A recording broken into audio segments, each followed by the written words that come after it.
আমরা দলীয় দৃষ্টিকোণ দিয়ে আমরা মানুষের উন্নয়ন করতে চাই না।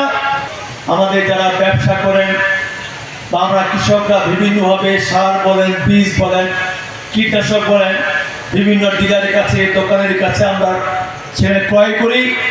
যেগুলো বাকি বকেয়া থাকে এই পয়লা বৈশাখ শুভ হালখাতার মধ্য দিয়ে আমরা সেই টাকাগুলো পরিশোধ করে নতুন করে যেন খাতা খোলার জন্য আমরা সেইখানে আমাদের পথ তৈরি করি। এর পাশাপাশি আমরা কৃষকরা এই যে পয়লা বৈশাখের মধ্য দিয়ে নতুন একটি বছরকে আমরা সাদরে গ্রহণ করার পাশাপাশি আমরা আগামী বছরটির জন্য আমাদের কৃষি কাজে আমরা উন্নয়ন করতে পারি, সফল হতে পারি, সেইটা আমরা এখান থেকে শুরু করি। তাই মাননীয় প্রধানমন্ত্রী আজকে এই 1433 সালের এই বৈশাখের প্রথম দিনটিকে উনি বেছে নিয়েছেন।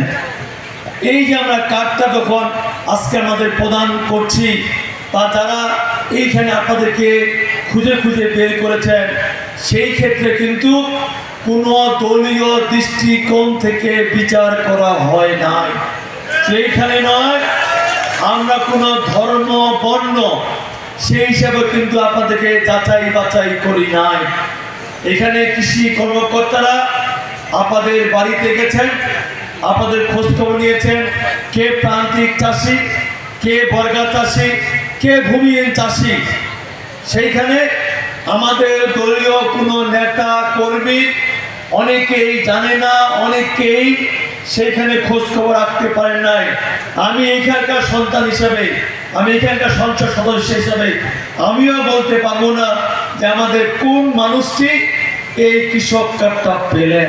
এটাই হচ্ছে বিএনপি, এটাই হচ্ছে তারেক রহমান, এটাই জিয়াউর রাজনীতি, এটাই খালেদা জিয়ার রাজনীতি।